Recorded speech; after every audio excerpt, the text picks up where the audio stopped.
इस जगह होते हैं सर्दियों में बद्रीनाथ के दर्शन। हिमालय की उन शांत वादियों में जहां हवा भी धीरे धीरे बोलती है और हर पत्थर अपनी कहानी छुपाए बैठा है, वहां एक जगह है जिसका नाम है पांडुकेश्वर। ये सिर्फ एक गांव या मंदिर नहीं है, बल्कि महाभारत के युग से जुड़ी हुई तपस्या, पश्चाताप और मोक्ष की कहानियों की साक्षी है।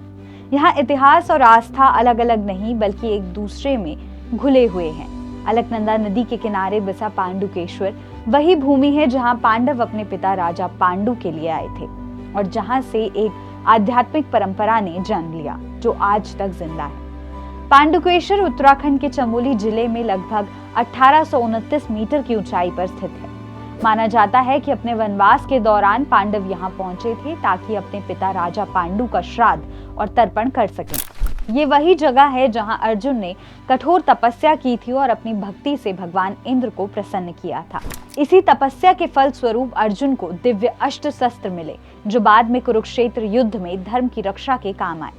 पांडुकेश्वर की कहानी राजा पांडु से जुड़ी हुई है जो हस्तिनापुर के राज सिंहासन के उत्तराधिकारी थे।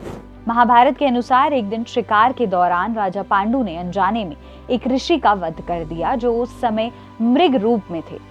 अपनी अंतिम सांस में ऋषि ने राजा पांडु को श्राप दिया कि अगर वो कभी भी किसी स्त्री के नियत जाएंगे तो उनकी मृत्यु हो जाएगी। इस श्राप से दुखी होकर राजा पांडु ने राज्य त्याग कर दिया और अपनी पत्नी कुंती और मद्री के साथ हिमालय की ओर निकल पड़े। इसी यात्रा के दौरान वो पांडुकेश्वर आए और यहाँ भगवान विष्णु की आराधना में लीन हो गए। यही पांडुकेश्वर में राजा पांडु ने भगवान विष्णु की एक प्रतिमा स्थापित की और योगदान बद्री की उपासना शुरू कर दी। ये तपस्या सिर्फ शारीरिक नहीं थी, बल्कि अपने पापों से मुक्ति पाने का एक प्रयास थी। इसी दौरान कुंती और मद्री ने देवताओं के वरदान से 5 पुत्रों को जन्म दिया जिन्हें हम पांडव के नाम से जानते हैं। माना जाता है कि इस भूमि पर भगवान विष्णु ने विशेष कृपा बनी रही, लेकिन नियति का नियम कोई नहीं तोड़ सकता। एक दिन जब मद्री अलकनंदा नदी में स्नान कर रही थी, राजा पांडु अपने श्राप को भूल गए थे और जैसे ही वो मद्री के निकट गए, उनकी मृत्यु हो गई। राजा पांडु का अंत इसी पवित्र भूमि पर हुआ। जब पांडवों ने अपने पिता के निधन का पता चला तो वे वनवास के बीच यहाँ लौट आए और यहाँ अपने पिता का अंतिम संस्कार किया। अपने पिता की याद में पांडवों ने यहाँ वासुदेव मंदिर का निर्माण करवाया जो भगवान विष्णु, माता मद्री और माँ लक्ष्मी को समर्पित है। ये मंदिर आज भी उस युग की यादों को संभाले हुए है जहां हर घंटी और हर दीपक महाभारत के उस दौर की कहानी सुनाता है।